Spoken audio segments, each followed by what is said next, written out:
Olá pessoal, vamos começar agora mais uma live da Cesta Básica com convidados especiais. Hoje a gente vai conversar com o Renato Ramos, ele é geólogo, professor do Museu Nacional da UFRJ e já participou de 3 expedições à Antártida. Vamos fazer o contato com ele. Está aqui.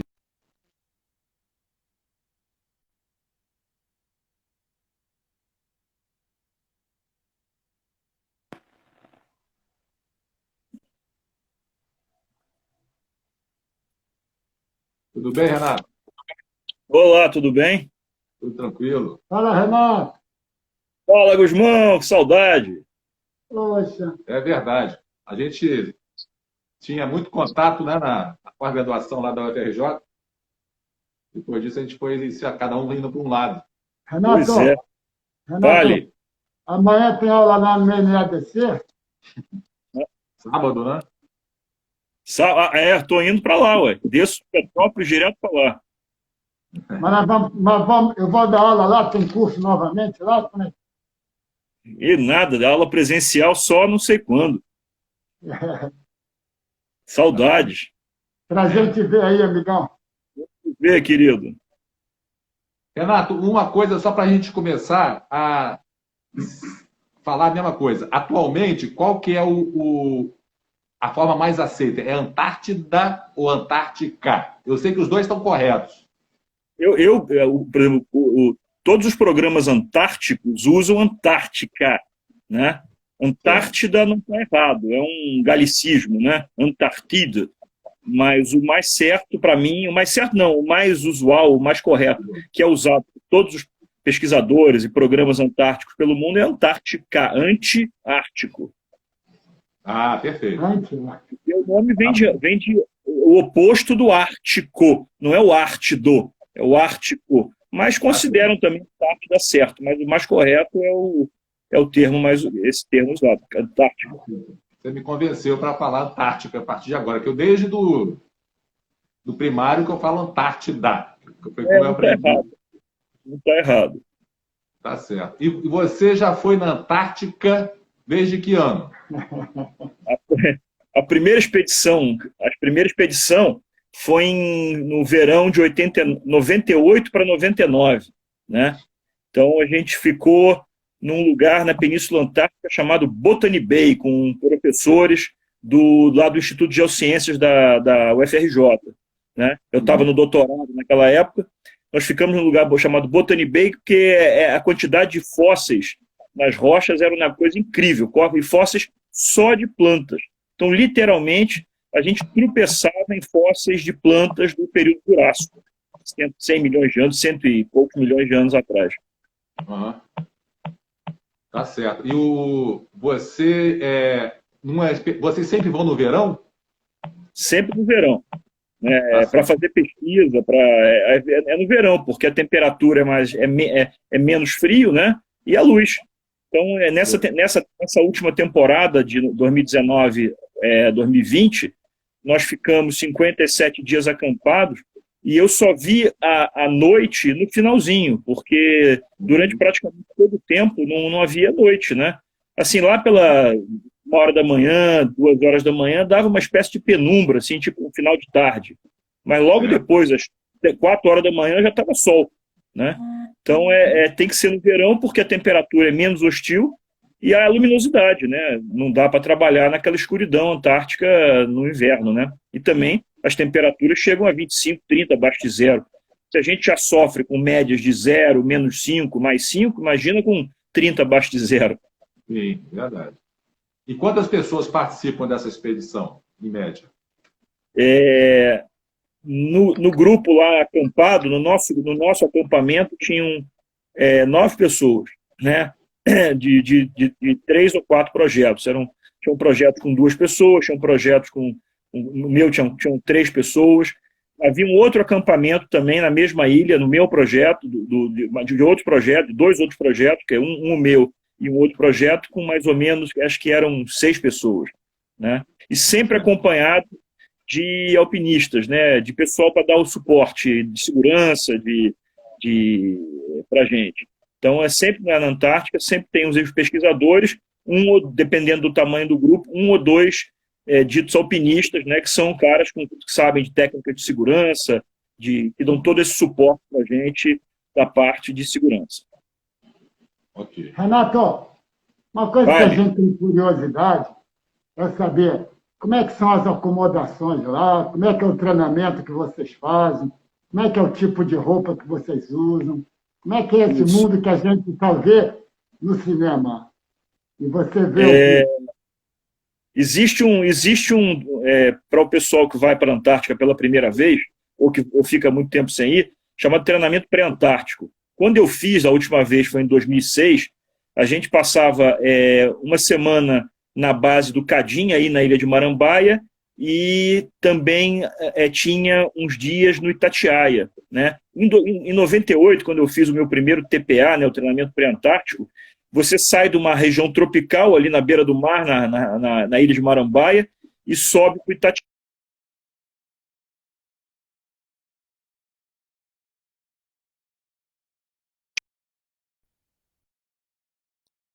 Sem roupa especial, né?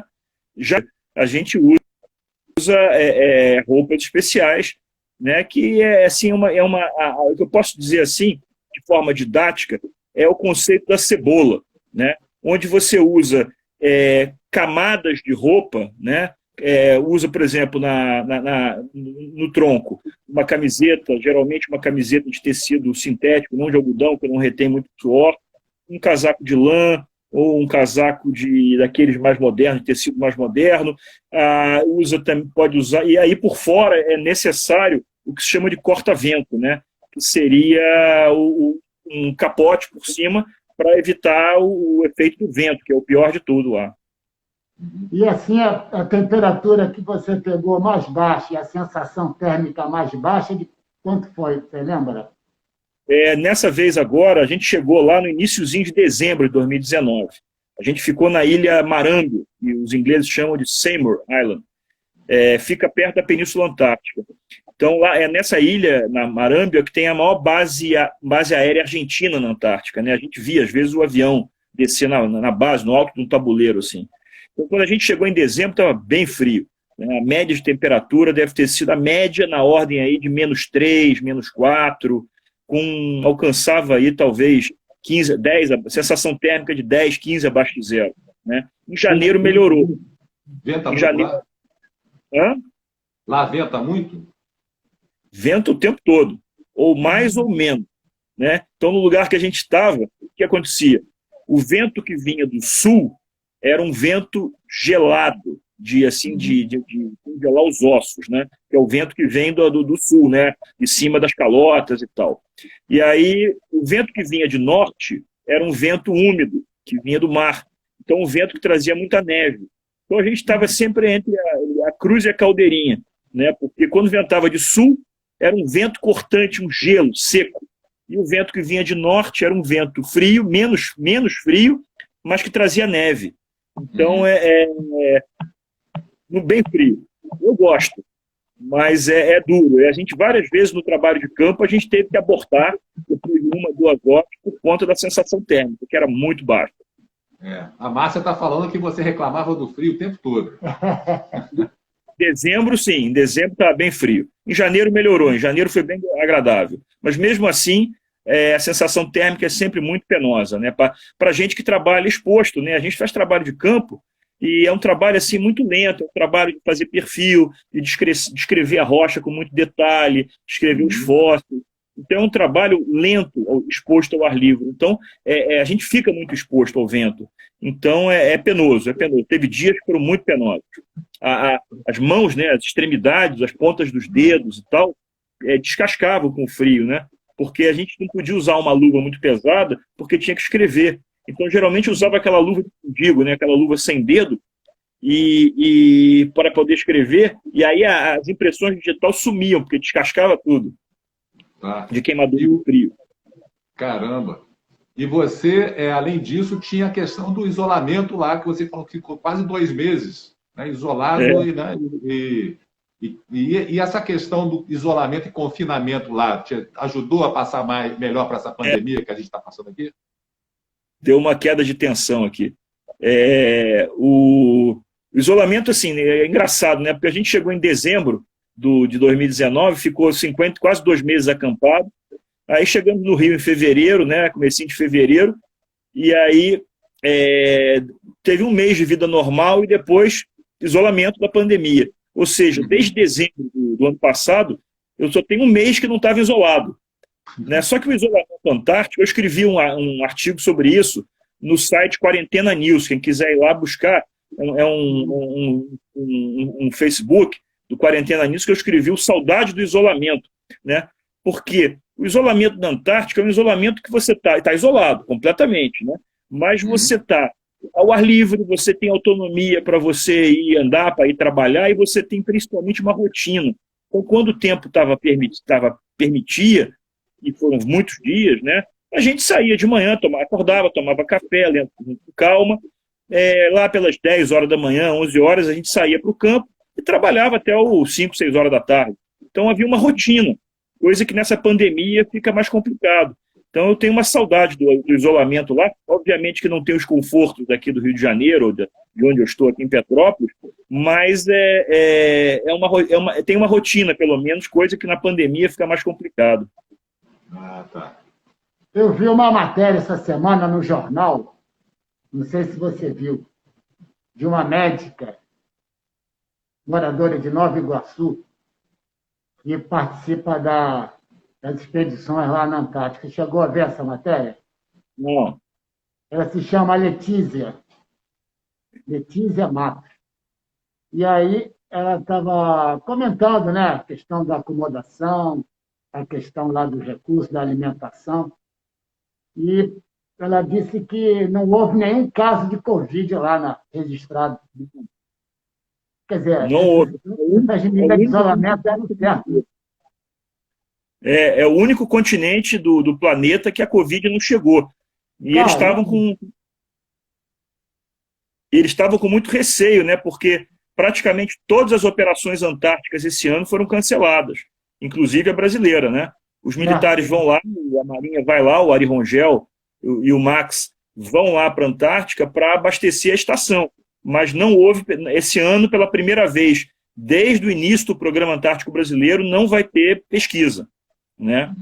Para exatamente evitar que expor as pessoas e que a Covid chegue na Antártica, né? Tá certo. A primeira expedição que você acabou de falar foi em 1982. Isso. Não é isso? E como é que está hoje a questão das reivindicações de posse territoriais?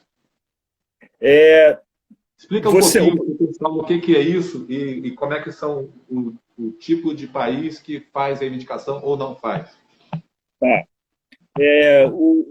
A Antártica está sob a vigência, toda atividade na Antártica está sob a vigência do Tratado Antártico, né, que é um tratado assinado por todo o país que tem presença na Antártica.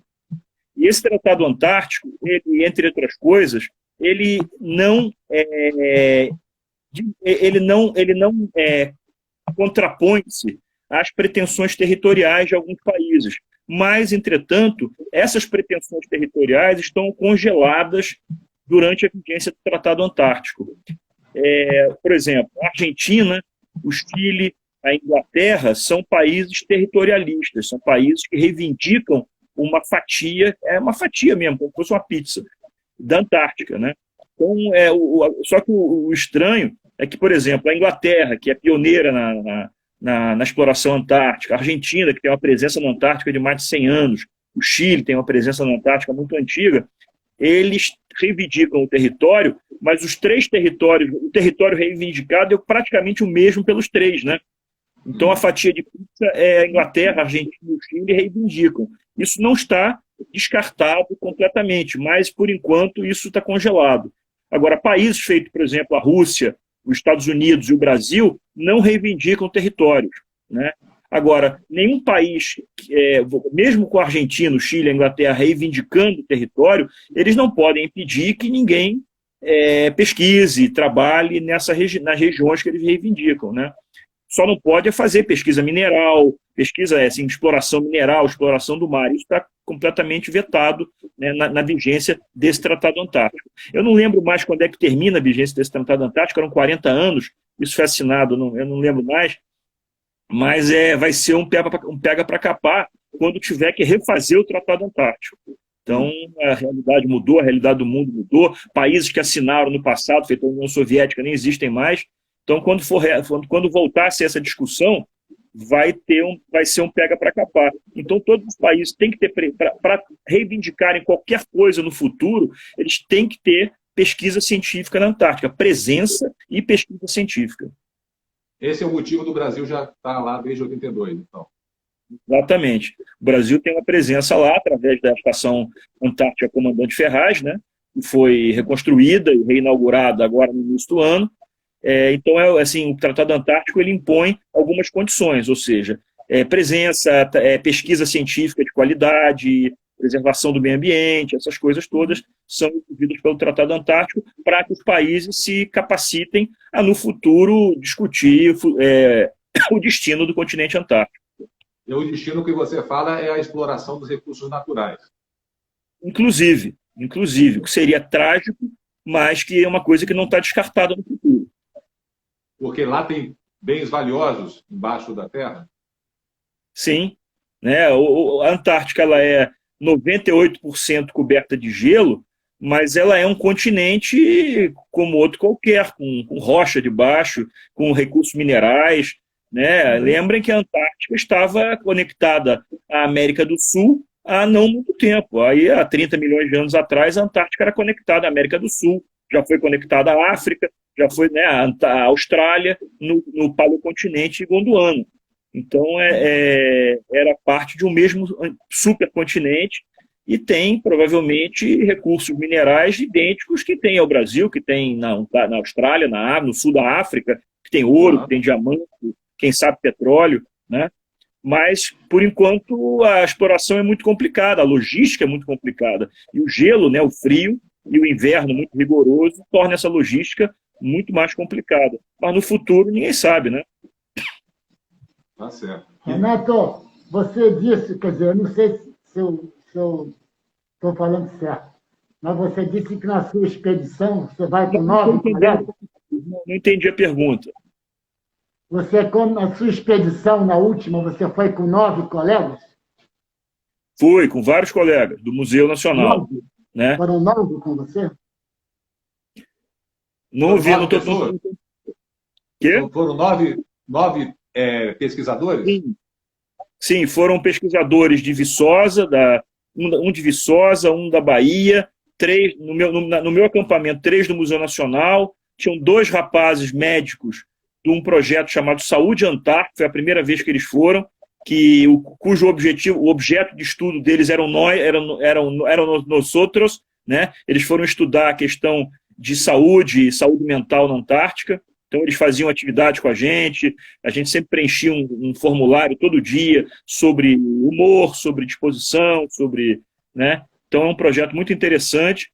Então, e dois alpinistas, né? O Marcelo e o Machado, que nos ajudaram muito lá com segurança, com a logística do acampamento, né? Tá certo. E assim, ligado à área ambiental, você e mais alguém? O pessoal do projeto Permaclima é um pessoal até mais ligado à área ambiental. Eles trabalham com criossolos, ou seja, com solos antárticos, né?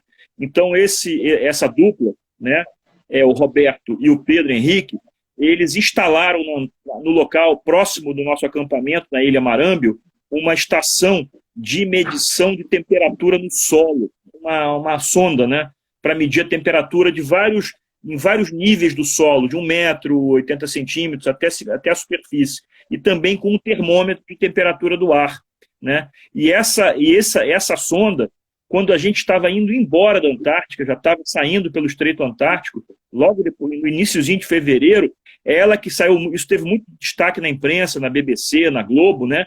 Ela mediu a maior temperatura registrada na Península Antártica desde o início dos registros, que foi 20 graus, 4, ou seja, uma temperatura extremamente alta para a Antártica, né, mesmo no verão. 20 graus, né? Positivo, né? 20 graus acima de zero. 20 graus positivo. E na estação de Esperança, da Argentina, naqueles mesmos dias, eles registraram temperaturas em torno um pouquinho acima de 18 graus. Então, quando a gente eu lembro, quando eu estava no convés do navio Ari Rongel, com um colega gaúcho, a gente estava do lado de fora fotografando aquela paisagem linda e a temperatura estava agradável, né? Eu comentei com esse colega, né? Nossa, a temperatura está boa. Foi exatamente nesses dias. Então, a gente estava do lado de fora, praticamente não ventava, e a temperatura estava, assim, agradável. A gente ficou do lado de fora sem o menor problema, coisa que é muito difícil ficar no navio, porque venta geralmente muito, né? A temperatura é muito fria do lado de fora. Mas nesse dia estava estranhamente alta, e foi um registro inédito, que teve uma repercussão internacional, né, nesse ano estranho. Aí começou, então, ou seja, esse ano estranho, esse ano de extremos, né, de seca, de temperatura de outubro a mais alta desde o início dos registros do Brasil, de tragédia de incêndio, né, a gente já tinha já tinha visto isso na Antártica em fevereiro. Hoje em Petrópolis está mais frio, então, do que você passou na Antártica no verão. Hoje não, porque tá gostosinho aqui, mas aquele dia foi esquisito, né? Foi bem esquisito. E você, como geólogo, fazia festa então lá na Antártica, né? Porque era o seu campo de trabalho, né? Milhares de sonhos. Aquilo lá é uma Disneylândia de geólogo, né? Porque tem uma coisa assim, aqui no Brasil, as rochas aqui no Brasil, o clima úmido, a temperatura mais alta, apodrece tudo, né? Fica tudo meio a rocha fica podre, o solo por cima, a vegetação. E lá na Antártica não tem nada disso, né? Então você praticamente, o solo lá é muito pouco espesso. Então você vê as rochas, elas ocorrem praticamente sem modificações climáticas, né? Lá o intemperismo físico que atua, não o químico, como aqui na região tropical. Então, lugares assim, feito a Antártica, feito a Patagônia, que é seca também, né? Esses lugares muito secos ou muito frios são muito bons para fazer pesquisa geológica, porque as rochas estão muito pouco alteradas. Lá nessa ilha Marâmbio, as rochas eram basicamente do final do Cretáceo, aí, bota aí 60, 65 milhões de anos atrás, os fósseis que ocorriam lá, que a gente tropeçava em fósseis de invertebrados, de bivalvos, de conchas, né, de marinhas, e até de vertebrados, assim, as conchas estão praticamente intactas, não teve modificação nenhuma. Você encontra conchas de 65 milhões de anos que praticamente você não tem modificação, né? Então, a Antártica, nos últimos 500, 600 milhões de anos, ela sempre teve em posição bem austral, sempre em posição muito ao sul. Mesmo quando a Antártica havia florestas, havia isso aí até mais ou menos 30 milhões de anos atrás, quando a Antártica era mais quente, tinha florestas, tinha dinossauro, tinha mamíferos, né? Ela sempre teve em posição muito ao sul, né? Só que o Cretáceo, esse período, o Cretáceo foi muito quente no mundo inteiro. Então a Antártica, mesmo no sul, mesmo perto do Polo Sul, ela era hoje como se fosse a Patagônia chilena ali, com aquela floresta de pinheiro, de araucária, né? Mas tinha muito bicho, tinha muita planta, a vida marinha era abundante, né? Depois que desconectou da América do Sul, aí começou a esfriar muito e fez-se a calota. Mas não tinha, isso naquela época não havia gelo permanente. E quais pesquisas que você realizou na Antártica que você poderia falar para a gente, que a gente entendesse?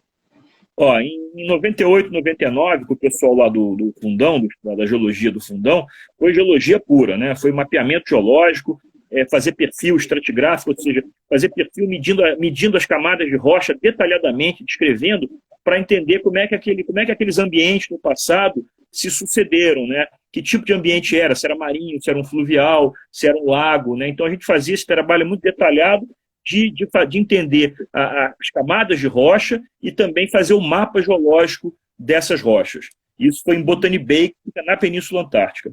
Em 2006, 2007, a gente ficou na ilha James Ross, que é a maior ilha ali a leste da Península Antártica, como bem no norte da ilha, ou seja, enquanto era uma equipe de um projeto chamado Paleoantar, que também ainda existe, que estava lá nessa última operação, e que uma parte do grupo foi prospectar fósseis de vertebrados, tentar encontrar dinossauros, ossos de dinossauro.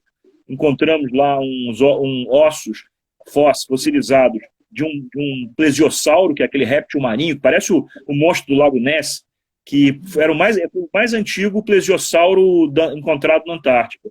Mas também fizemos esse trabalho de fazer perfil e coletar amostras para estudar os pólens e os esporos da antiga vegetação, para entender como é que era a vegetação pelos microfósseis, né? E nessa viagem agora, a gente fez assim também, nesse projeto que agora, 2019 e 2020, chamado Flora Antar, que é um projeto também para estudar microfósseis da vegetação, pólens e esporos antigos, para entender como é que evoluiu o ambiente, o clima naquela região no final do Cretáceo, né? Exatamente no período quando bateu aquele meteoro que causou a extinção dos dinossauros.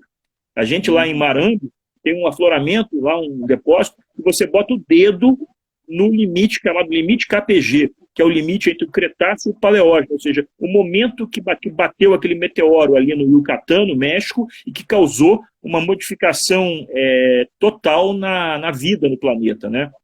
E a gente estudou bem isso.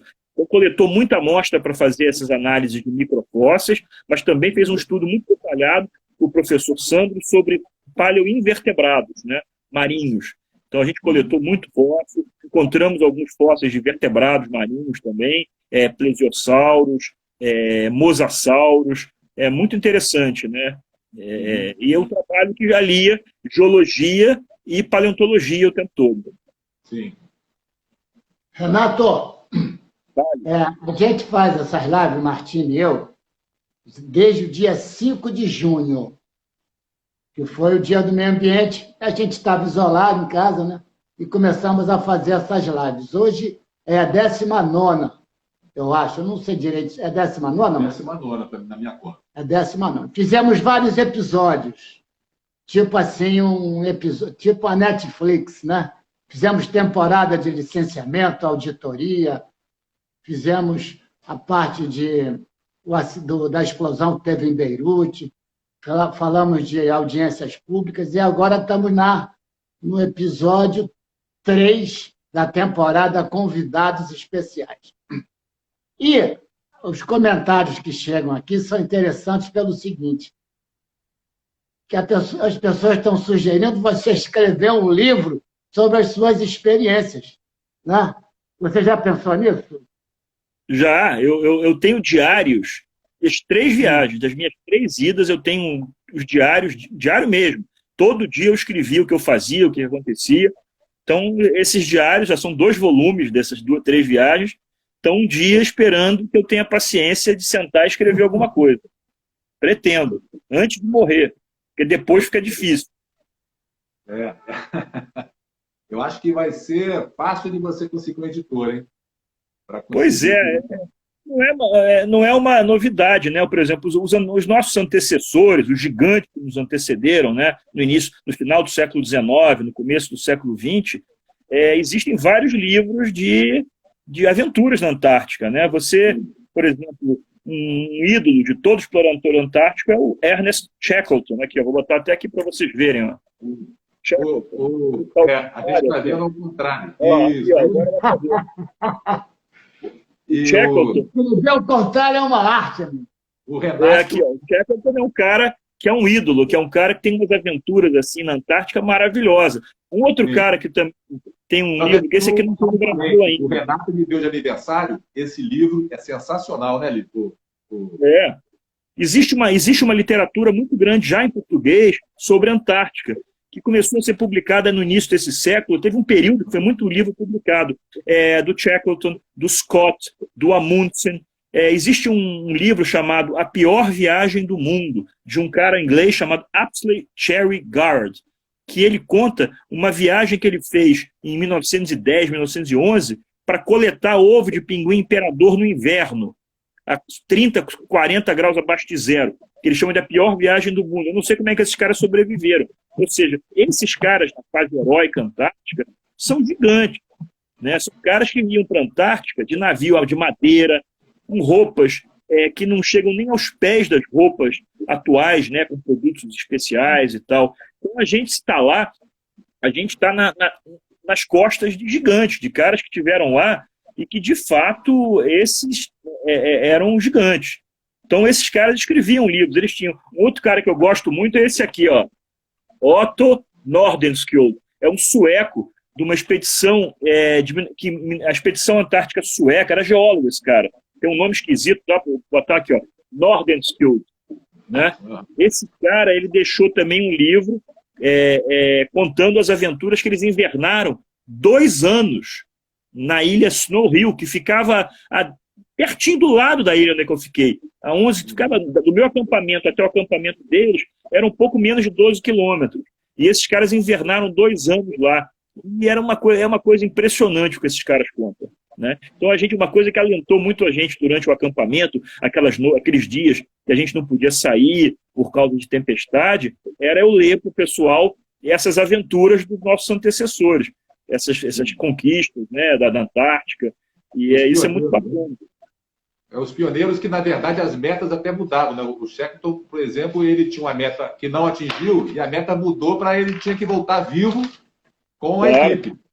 E conseguiu. Salvou todo mundo, foi impressionante. Recomendo a todo mundo que gosta de procurar esses livros, que é fascinante. Eu gosto muito, tenho vários. Agora, se você for escrever, que você vai pegar esses 2 diários e vai transformar num best-seller. E vai ser um bem quente, né? Quente e gelado simultaneamente.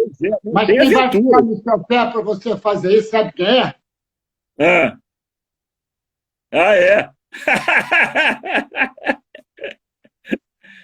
Não conhece essa? Vai ser consultora. E o livro vai ser do cara aqui, ó. Escrever o contrário é uma arte, né?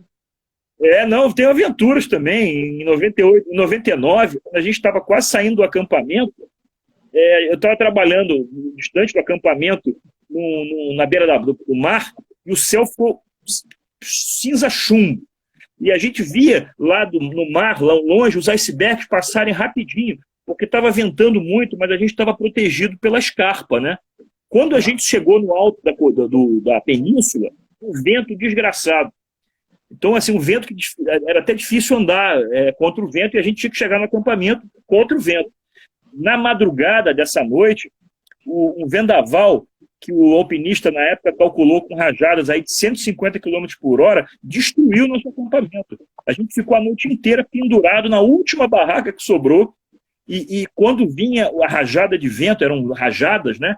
Vinha do fundo do vale, parecia, a impressão que a gente tinha era uma espécie de um trem de carga chegando, tamanho o barulho, o vento batendo nas montanhas. Então foi uma coisa hardcore. Ou seja, a Antártica, mesmo hoje em dia, com toda a tecnologia e tal, quem manda lá é a natureza, é ela que comanda. Então, se você não for esperto, não for bem preparado e tal, a coisa pode desandar, pode ter acidentes graves. E desde que você fez a sua primeira expedição, foi em 82, é isso? Não, em 98 para 99. 92 foi a primeira operação antártica brasileira, quando começou o projeto. Você notou que o tipo de treinamento e o tipo de roupa de proteção evoluiu muito, Renan? Não, de lá para cá, nem tanto. Talvez assim, tenha evoluído mais na parte de calçado, né, de botas e tal, melhores. Na parte de vestimenta, não evoluiu. Por exemplo, eu gosto muito assim, isso eu recomendo, por exemplo, para os meus alunos, quando nós vamos para o Paraná, né, a gente vai fazer estágio de campo no Paraná em julho, que é um frio desgraçado também, a temperatura às vezes chega abaixo do zero, usar sempre perto do corpo lã, né, casaco de lã, que é uma coisa que os caras já no século XIX usavam. Né? A lã ela tem uma característica muito bacana, porque mesmo molhado, ela te esquenta. Né? Então, por exemplo, eu tenho um casaco de lã que minha falecida mãe me deu de cachemir, um casaco escocês, que eu usei sem tirar praticamente durante 57 dias. E ele que era o primeiro a proteção, né? e mesmo, assim, mesmo ele molhado de suor, quando a gente andava muito, você suava, ele te esquentava. Então a lã é bacana. Agora, tem que usar um corta-vento, né? Senão congela. Ô Renato, e o pessoal, os outros pesquisadores, você destacaria alguma pesquisa mais da área ambiental mesmo, que você possa falar com a gente? Eu acho que eu destaco a pesquisa desse projeto Permaclima, né, que está fazendo essas medições, estudando os solos antárticos, né, e fazendo medições de temperatura. E a gente, por exemplo, lá na Ilha Marâmbio, que é uma ilha, é a única ilha do arquipélago da James Ross, né, que são aquelas grandes, James Ross, Vega, Marâmbio, Snow Hill, que são as maiores, tem outras menorzinhas, é a única das ilhas que não tem uma cobertura de gelo permanente, né? Ela é completamente desprovida de gelo. Então, ela é feia, assim, as rochas que ocorrem lá é um arenito fininho, muito lamoso e meio semi-consolidado. O que está acontecendo? A ilha está se desfazendo, porque o permafrost, né, que é o solo permanentemente congelado, está começando a derreter. Então, a gente andava por essa ilha, principalmente nos dias mais quentes, e era visível que a ilha estava derretendo, cheio de feições erosivas e deslizamentos e córregos, trazendo água barrenta, jogando essa água barrenta no mar. Então, o derretimento do permafrost, né, que é esse solo que está aí há talvez milhares de anos congelado, está provocando, nessa ilha que eu fui, modificações visíveis, né? Tanto no continente, na ilha, né, no interior da ilha, quanto no mar em volta, por conta da erosão, do assoreamento, da sedimentação. E outra coisa que eu via muito também lá, passar no mar distante, isso eu via em James Ross, em Botany Bay e na Ilha Marâmbio, eram os enormes icebergs tabulares, que desde 98, 99, a gente via passar no mar, na frente do acampamento, que eram icebergs, que são icebergs, que estão lá passando até hoje, do desmantelamento da plataforma de Larsen, das plataformas de Larsen, que eram enormes plataformas de gelo permanentes, que até os suecos andaram em cima delas no início do século passado, e que essas plataformas, no início dos anos 90, começaram a se desfazer, começaram a quebrar. Então, até hoje, os pedaços dela estão passando em direção ao norte, e a gente via enormes icebergs tabulares, eles são chatos, o corpo chato, né? Continuam passando, que é produto do desmantelamento dessas grandes plataformas, chamadas plataforma de Larsen 1, plataforma de Larsen 2. Isso, quem for numa imagem de satélite vai ver a sucessão de eventos nos últimos 30 anos, 20, 30 anos, em termos de perda de calota de gelo na Península Antártica. E você que, nesse período de 21, 22 anos, né, de 1998 até 2020, você percebeu algum incremento, alguma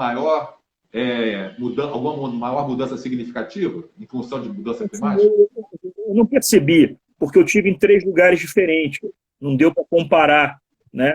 Mas você percebe exatamente por esses icebergs tabulares, pelo derretimento do permafrost, né, que está, sim, mudando o clima na Antártica, pelo menos na Península Antártica. Né? No continente, no interior do continente, talvez não ainda, mas na Península, que é aquele dedinho que projeta para fora do continente antártico, ali é visível essas temperaturas altíssimas registradas esse ano, derretimento de permafrost.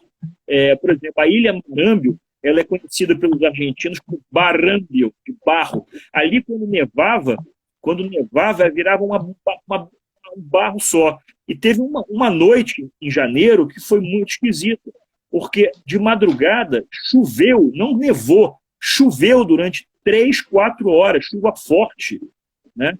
Passamos a noite inteira sem poder dormir, com o barulho da chuva na barraca, e quando a gente acordou no dia seguinte, perto da nossa barraca principal, tinha feito uma ravinazinha por conta da ação da água da chuva. Então, você começa a notar, de fato, coisas muito diferentes, né? Chuva na Antártica, ninguém pensa nisso. Eu nunca tinha visto, nas 2 vezes anteriores, chover com essa força. Tinha visto algum chuvisco e tal, mas geralmente é neve. Mas dessa vez choveu forte numa madrugada, estava quente. Cada vez mais evidências científicas, né, mostrando que as coisas estão mudando. Falando nisso, que você, Ushuaia, que você já foi, é conhecida como o fim do mundo, né? Mas você, na verdade, é que foi lá no fim do mundo mesmo, na Antártica. Não, o fim do mundo ainda está ali onde eu fui. O fim do mundo ainda está ali. Mais para o sul, aí sim é o fim do mundo. Lá no continente. Aí você chega na borda e olha para baixo? Olha, talvez eu não tenha chegado na borda da Antártica, né? O pessoal terraplanista diz que não existe Antártica, que é um mito, que não tem expedição. Talvez eu não tenha chegado na borda, né? Agora, tiveram lá uns terraplanistas que foram, antes da gente chegar, visitaram a estação brasileira, esses podiam encontrar a borda e continuar. Eles foram para lá para procurar a borda? Foram, infelizmente não encontraram. Eu acho que não vai encontrar nunca, né? Deixa eles entrarem. Cara, eu vi um documentário no YouTube, 2 rapazes australianos que fizeram uma travessia de trenó, eles puxando o trenó da borda do continente até o Polo Sul. Então, eles foram e voltaram. Você vê que um sofrimento desgraçado, mas conseguiram, né? E pelo que me consta, não caíram da borda. Não estão hoje flutuando no espaço. Tá certo. Renato, o incêndio lá na base foi em 2012. Mas eu entendi, você falou que você não fica na base, você fica acampado, é isso? Não, eu nunca fiquei na base. Eu conheci a base, eu conheci a antiga estação, né? Em 99 eu tive lá uma noite. Em 2007 a gente saltou, fez um passeio lá em volta, chegamos lá no Pico Norte, né? Subimos a montanha, atrás da base brasileira, uma paisagem indescritível, beleza de geleiras ali da ilha Rei Jorge. Esse ano nós fizemos, antes da gente ir para o acampamento, a gente foi conhecer a nova base, ainda não inaugurada, ainda estava em obras um pedacinho, estava nos acabamentos já. Ainda tinham lá os chineses que construíram a base, estavam acampados, estavam morando lá ainda, fazendo os acabamentos, mas eu nunca fiquei na base. Tá certo. Agora, mudando um pouquinho de assunto do incêndio que a gente conversou, você trabalha no Museu Nacional e há 2 anos teve aquele incêndio trágico, né? Em que a memória brasileira sumiu. E você deu um depoimento muito comovente. Eu vi na época, numa entrevista que você deu, entre outras coisas, que você resumiu muito bem o desespero, né, de vocês na época, falando que você estava com a sensação que tinha caído um avião, né, e os pais de todos vocês tinham morrido. E foi uma coisa que me impressionou muito, que aí começou a dar melhor a dimensão que foi isso. E você falou assim, olha, então agora vamos começar de novo. Daqui a 200 anos é que a gente vai estar na situação que a gente está hoje. Exatamente. Então, isso realmente dá a dimensão da perda que foi aquilo. E como é que está essa trajetória de mais de 198 anos? Nós estamos agora no Museu Nacional no processo de resgate, né? Várias coleções já foram resgatadas, faltam poucas, o professor Sandro deve estar lá hoje no resgate da coleção de paleoinvertebrados.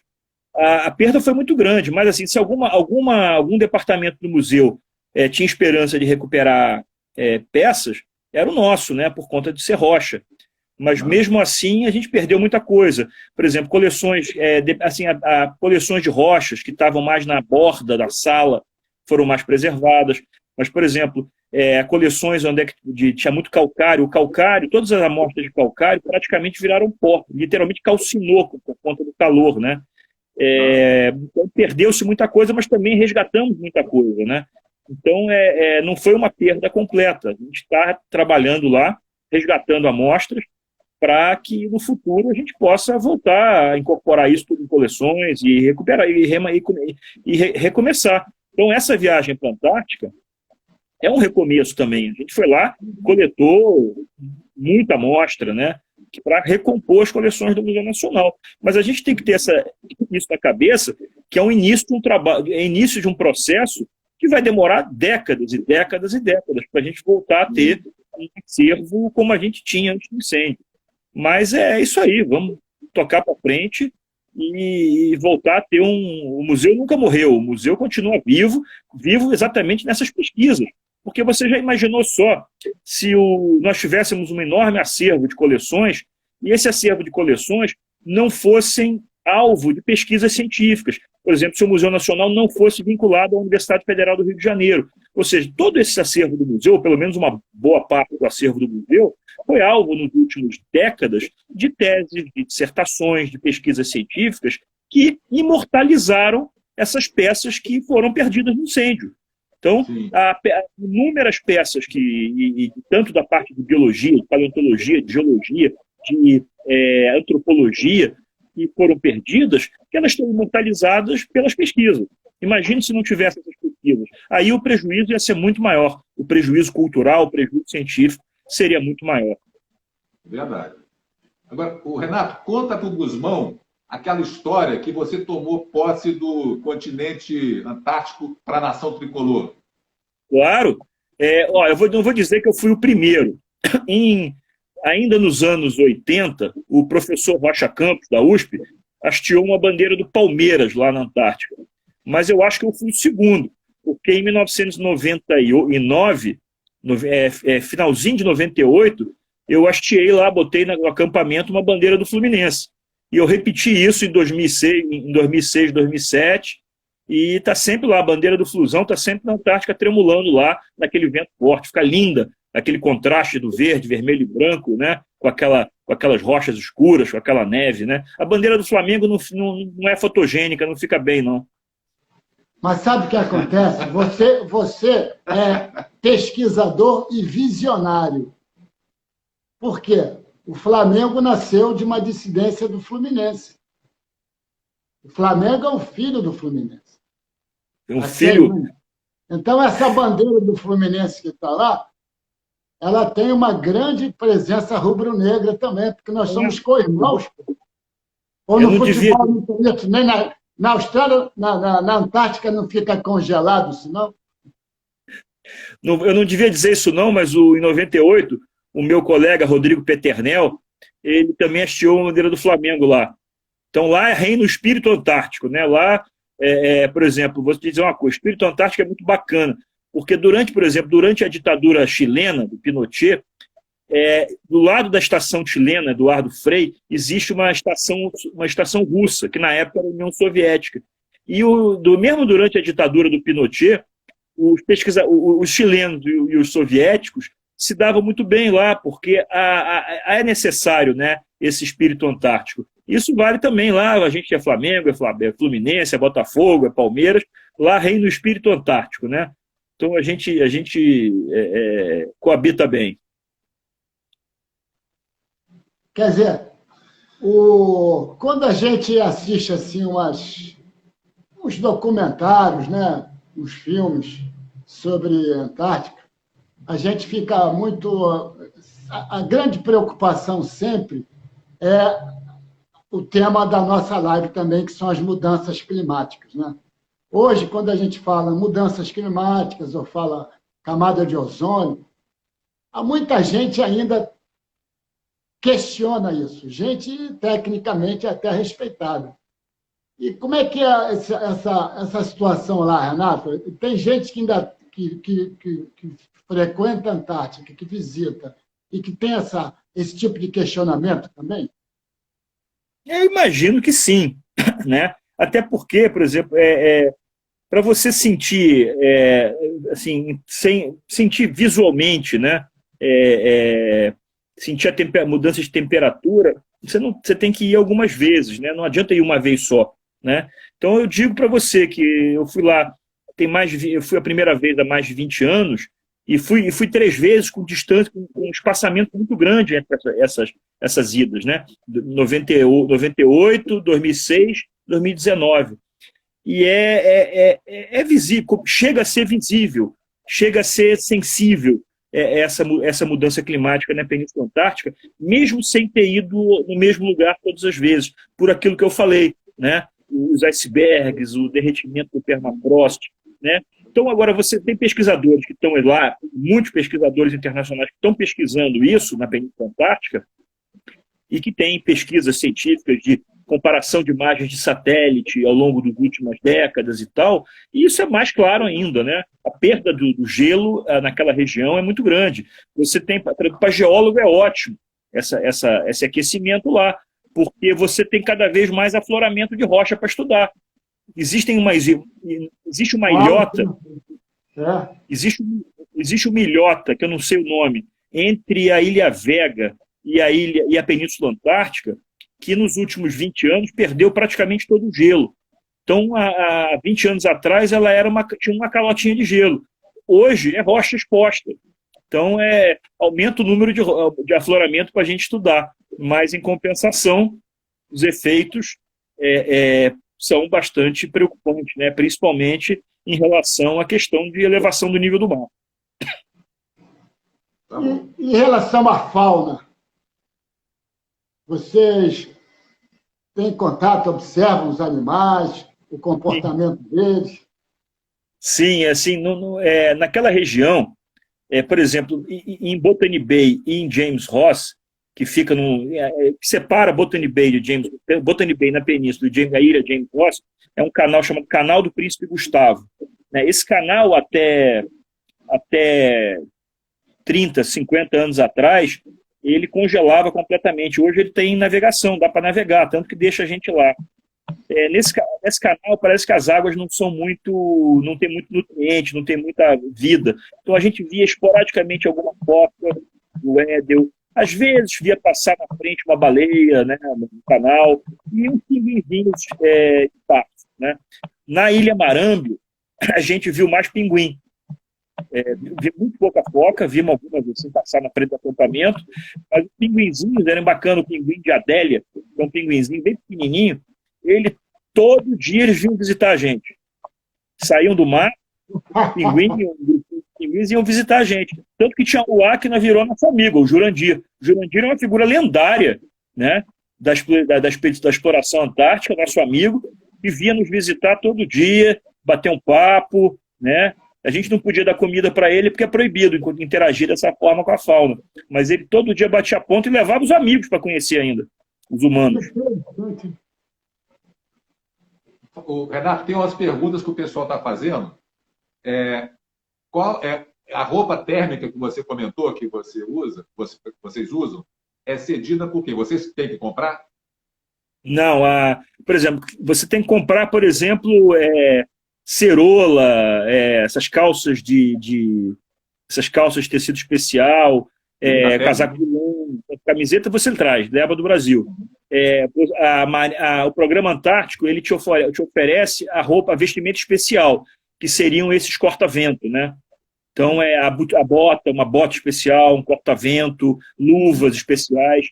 Então o programa Antártico ele te fornece roupas assim mais especiais, que não teria sentido você comprar uma coisa dessa no Brasil, que você não vai usar praticamente nunca mais, né?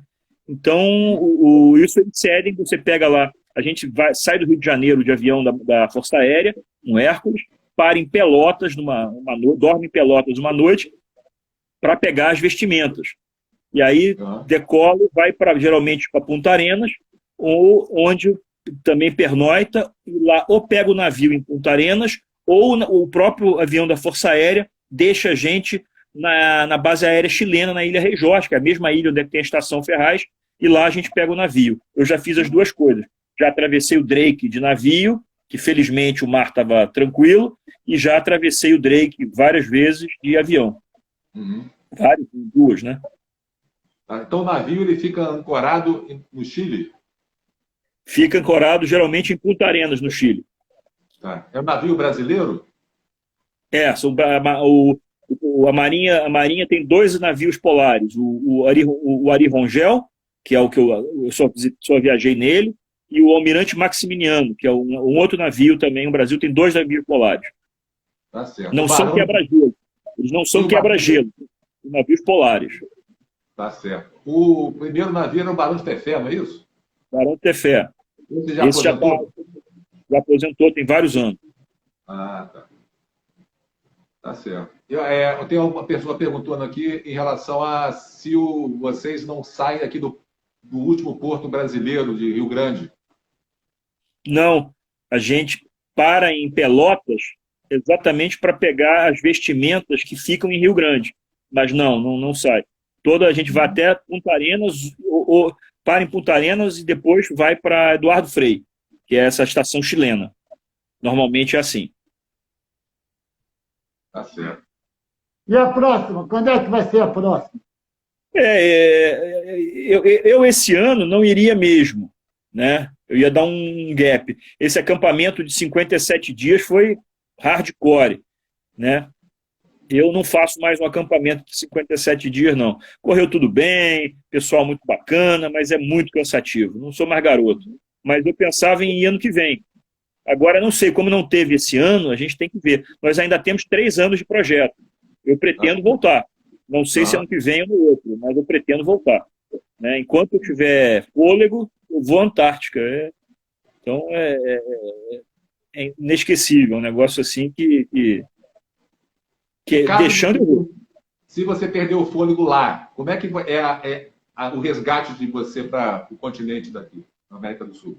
Se tiver, por exemplo, um acidente, por exemplo, lá em Marâmbio, a gente tinha uma situação que era relativamente confortável, porque ali em Marâmbio, a uns 3, 4 quilômetros do lugar que a gente ficou, tem a base aérea de Marâmbio, uma base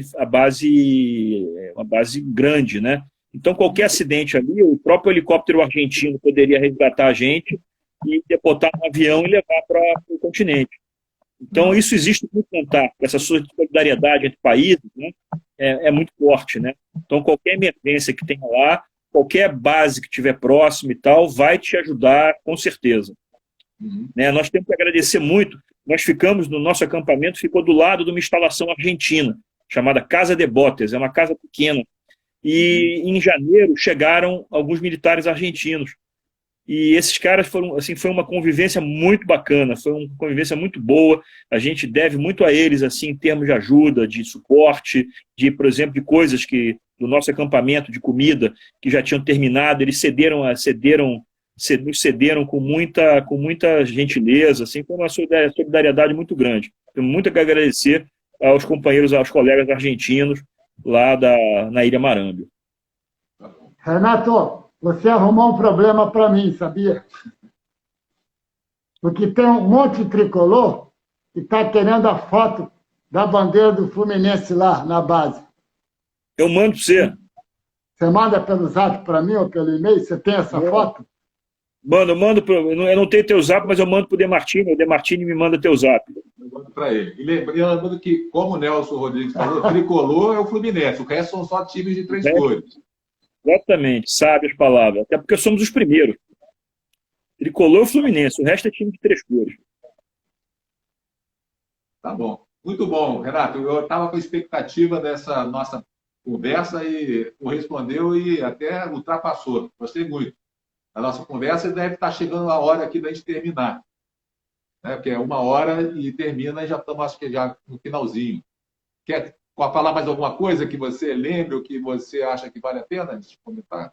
Eu acho assim que nesse momento que o país está vivendo, de corte de investimentos em ciência e tecnologia, né? Como talvez o maior decréscimo desde o governo Temer em investimento em pesquisa, em tecnologia, em ciência, né? Eu acho que a continuidade da pesquisa antártica, a continuidade de todas as pesquisas, e especificamente da pesquisa antártica, é muito importante, né? A presença do Brasil na Antártica, né? De você gerar pesquisa, por exemplo, o museu é muito importante nisso. A gente está, como eu falei, a gente está recuperando as coleções e as idas à Antártica nos ajudam muito na recuperação das coleções de paleontologia, das coleções de geologia. Então, assim, espero, né, que o programa Antártico, que teve interrupção esse ano por conta da pandemia, possa continuar com cada vez mais força e que possa render frutos em termos de pesquisa, de respeito ao Brasil no cenário internacional nesse campo. Perfeito, isso falou tudo. Então, Guzmão, vamos agora fazer... quem não conseguiu, ou quem quiser passar depois para alguém assistir a nossa conversa, vai estar gravada no GTV do Instagram da Demartini Ambiental. Tá bom? Renato, grande prazer em revê-lo. Muito obrigado. Você, de fato, é um amigo nota 10 e espero que você tenha a sensibilidade de colocar o pavilhão rubro-negro lá um dia. Isso jamais acontecerá. Jamais.